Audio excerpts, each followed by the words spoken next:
Hi friends, ഇന്നത്തെ വീഡിയോയിൽ നമ്മൾ ഫുക്കറ്റിൽ നിന്ന് ക്രാബിയിലേക്ക് പോവുക. ഫുക്കറ്റിൽ ഇതായിരുന്നു നമ്മൾ താമസിച്ചിരുന്ന റൂമിൻ്റെ ഔട്ട്സൈഡ്. നമുക്ക് പൂളുണ്ടായിരുന്നു, പ്രൈവറ്റ് പൂളാണ്. ഒരു 4 റൂമിന് ഒരു പൂൾ. അങ്ങനെ നേരം അവിടെ നിന്ന് നോക്കുമ്പം നമ്മൾ കാണുന്ന വ്യൂ ആയത് അടിപൊളി വ്യൂ ആട്ടോ.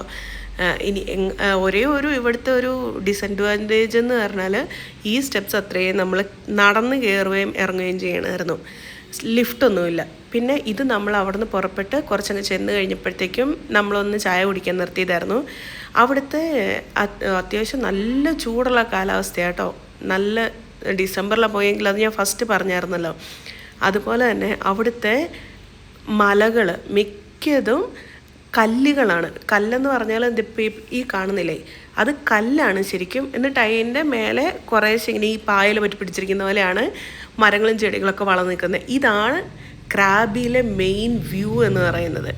ഇപ്പം നമ്മൾ അവിടെ ക്രാബിലെത്തിയിട്ട് ഇതാണ് നമ്മൾ താമസിക്കാൻ പോകുന്ന റിസോർട്ട്.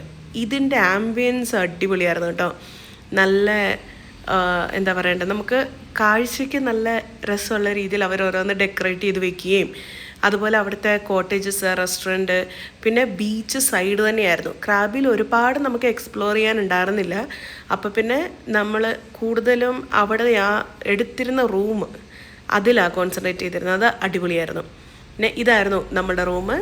കയറി കഴിയുമ്പം തന്നെ സൈഡിലായിട്ട് നമുക്ക് നമ്മളുടെ ഷൂസും ഡ്രസ്സും കാര്യങ്ങളൊക്കെ വയ്ക്കാൻ പറ്റുന്ന സംഭവങ്ങളും, ഇത് ബെഡ്. ഇതിൻ്റെ ആ സൈഡിൽ കാണുന്നത് വിൻഡോ ആട്ടോ.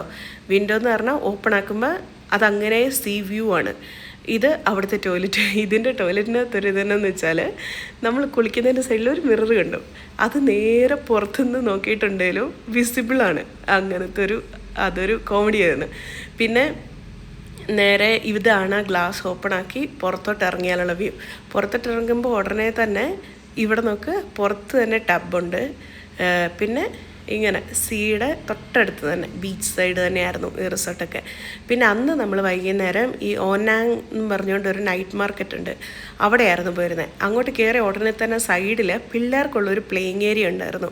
ആ പ്ലേയിങ് ഏരിയയിൽ മൊത്തം സീയ പോയിട്ടുള്ളത് ഈ ഒരു സാൻഡിൽ കളിക്കാൻ വേണ്ടി മാത്രമായിരുന്നു. അവർക്ക് അതല്ലാതെ ബാക്കി ഒന്നത്തേലും റൈഡിലൊന്നും കയറാൻ വേണ്ടിയിട്ട് വലിയ താല്പര്യം കാണിച്ചില്ല. അപ്പോൾ പിന്നെ കുറേ നേരം അവിടെ വേറൊരു കൊച്ചും കൂടെ ഉണ്ടായിരുന്നു. അവിടെ ചെന്ന് കഴിഞ്ഞപ്പോൾ കൂട്ട് കിട്ടിയതാണ്. എന്നിട്ട് ആ കൊച്ചിൻ്റെ കൂട്ടത്തിൽ കുറേ നേരം അവിടെ കളിച്ചു. അതും ആ ക്രിസ്മസിൻ്റെ ഡെക്കറേഷൻ വെച്ചിരിക്കുന്ന ആ സൈഡിലെ അവിടെ വൈറ്റ് കളർ സാൻഡും ഇപ്പുറത്ത് സാധാരണ നമ്മുടെ ഇവിടെയൊക്കെ കാണുന്ന പൂഴിമണലുണ്ടല്ലോ അതുപോലത്തെ കൂട്ട് സാൻഡുമായിരുന്നു. ഈ പിള്ളേരുടെ ഇതെന്ന് വെച്ചാൽ അവിടുന്ന് വൈറ്റ് കളർ സാൻഡ് എടുത്തിട്ട് വരും, എന്നിട്ട് ഇപ്പുറത്ത് കൊണ്ടുവന്ന് മിക്സ് ചെയ്യും. അങ്ങനെയൊക്കെയായിരുന്നു. എന്നതാണേലും പിള്ളേർക്ക് അത്യാവശ്യം നന്നായിട്ട് എൻജോയ് ചെയ്യാൻ പറ്റും. അവിടെ ആ കാണുന്ന ടോയ്സൊക്കെ ഉണ്ടല്ലോ അവർ തന്നെ പ്രൊവൈഡ് ചെയ്തിരിക്കുന്നതാണ്. അല്ലാണ്ട് നമ്മൾ ഇതുണ്ടെന്ന് നമുക്ക് അറിയത്തുമില്ലല്ലോ. അവിടെ ചെന്ന് കഴിയുമ്പോഴത്തേക്കും എല്ലാ സാധനങ്ങളും അവിടെ തന്നെയുണ്ട്. പിന്നെ അവിടുന്ന് ഒരു ബബിൾസിൻ്റെ ഒരു സംഭവം വാങ്ങിക്കൊടുത്ത് അങ്ങനെ അവളെ കണ്ടില്ലെങ്കിൽ അവിടെ തന്നെ കളിച്ചുകൊണ്ടിരിക്കും. നമുക്ക് മാർക്കറ്റ് കാണാൻ പറ്റത്തില്ല. പിന്നെ അങ്ങനെ പോയി കുറച്ച് കഴിഞ്ഞപ്പോഴത്തേക്കും സുഷിയുടെ ഒരു സ്റ്റോള് കണ്ടു. ഇതിപ്പോൾ ഫ്രൈഡ് സുഷിയുടെ ആണ്, മറ്റേ ഒത്തൻറ്റിക് സുഷി അല്ല. എന്നിട്ട് പിന്നെ അവിടുന്ന് ഇത് ഒരെണ്ണം വാങ്ങി. ആദ്യമായിട്ടാണ് ഞാൻ സുഷി ട്രൈ ചെയ്യുന്നത്. പക്ഷേ കുഴപ്പമില്ലായിരുന്നു കേട്ടോ. ഞാനോർത്ത് ഇതെല്ലാം പച്ചക്കല്ലേ, എങ്ങനെ തിന്നും എന്നൊക്കെ വിചാരിച്ചുകൊണ്ടിരുന്നത്. പക്ഷേ എനിക്കതത്ര വലിയ കുഴപ്പമായിട്ട് തോന്നിയില്ല. പിന്നെ അവിടെ അതുകൂടാണ്ട് വേറെ ഞാൻ വാങ്ങിയത് സാൽമണിൻ്റെ സുഷിയാണ്. അതുകൂടാണ്ട് പല ടൈപ്പ് അവിടെ കണ്ട ക്രാബിൻ്റെതുണ്ട്, ട്യൂണയുണ്ട്, ഇത് സാൽമൻ്റെത്, അങ്ങനെ പല സംഭവങ്ങളുണ്ട്. പിന്നെ ഇവിടുന്ന് സീ ഫുഡ് മെയിനായിട്ട് സ്ക്വിഡൊക്കെ ഇല്ലേ, അതൊക്കെ ഇങ്ങനെ ഗ്രില്ല് ചെയ്തിട്ടൊക്കെയുള്ള ഒരു ഡിഷ് നമ്മൾ വാങ്ങിയിട്ടുണ്ടായിരുന്നു. പിന്നെ വാങ്ങിയത് നമ്മളെപ്പോഴും കാണൂലേ ഈ റോൾ ഐസ്ക്രീം. ആ റോൾ ഐസ്ക്രീം, ഇത് സ്ട്രോബെറി ബനാന റോൾ ഐസ്ക്രീമാണ് നമ്മൾ വാങ്ങിയത്. ഇതാ റീൽസിലൊക്കെ കണ്ടിട്ടുണ്ടെന്നല്ലാതെ നമ്മൾ നേരിട്ട് കഴിച്ചിട്ടില്ല, ആദ്യമായിട്ടാണ് കഴിക്കുന്നത്. അപ്പോൾ അതുകൊണ്ട് അത് കണ്ടപാടെ അത് ഏതൊക്കെ ആയാലും വാങ്ങാമെന്ന് വെച്ച്. ഇത് ശരിക്കും റിയൽ ഫ്രൂട്ടിൻ്റെ ടേസ്റ്റ്. ആ ഫ്രൂട്ടിന് പുളിപ്പാണോ പുളിപ്പ് അങ്ങനെ, അല്ലാണ്ട് അവരെ എക്സ്ട്രാ അഡീഷണലായിട്ട് വേറെ പ്രത്യേകിച്ചൊന്നും ആ ക്രീം അതൊന്ന് സെറ്റാവാൻ ചേർക്കുന്നതെന്നല്ലാണ്ട് വേറെ പ്രത്യേകിച്ചൊന്നും ചേർക്കുന്നില്ല. അപ്പം ഇതായിരുന്നു റോൾ ഐസ്ക്രീം. എനിക്ക് പക്ഷേ ഇഷ്ടപ്പെട്ടു. അതായത് ഫ്രൂട്ടിൻ്റെ ഒറിജിനൽ ടേസ്റ്റ് ഇഷ്ടപ്പെടുകയാണെങ്കിൽ ഇഷ്ടപ്പെടും. പക്ഷെ പിള്ളേർക്കൊന്നും വലിയ കാര്യമായിട്ട് ഇഷ്ടപ്പെടില്ല. അവർക്ക് മധുരമൊക്കെ അല്ലേ മുന്നിൽ നിൽക്കണ്ടേ. പിന്നെ അവിടെ തന്നെ നമ്മളുടെ ഈ എന്താ പാറ്റയും അതൊക്കെ വറുത്ത് വെച്ചിട്ടുണ്ടായിരുന്നു. അതൊന്നും നമ്മൾ വാങ്ങാൻ പോയില്ല.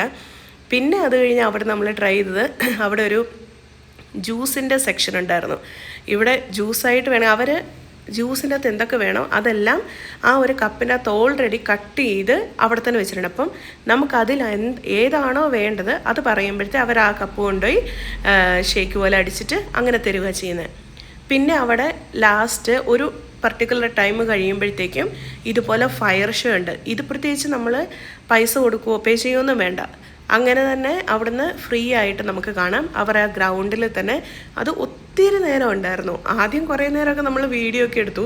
കുറേ കഴിയുമ്പോഴത്തേക്കും നമ്മൾ മടുക്കും, അത്രയും നേരമുണ്ട്. പിന്നെ ഈ ഫയർ ഷോ എന്ന് പറയുന്നത് എനിക്കത്ര നമ്മൾ ഡെസേർട്ട് സഫാരിക്കൊക്കെ അവിടെ പോയി കണ്ടിട്ടുള്ളത് കൊണ്ട് അത്രയ്ക്കങ്ങില്ല, എന്നാൽ പിന്നെ വലിയ കുഴപ്പമില്ല അങ്ങനത്തെ ഒരു ഫയർ ഷോ. അപ്പോൾ ഇതൊക്കെയായിരുന്നു നമ്മളുടെ അന്നത്തെ വിശേഷങ്ങൾ. അടുത്ത വീഡിയോ ആയിട്ട് ഉടനെ വരാവേ. താങ്ക്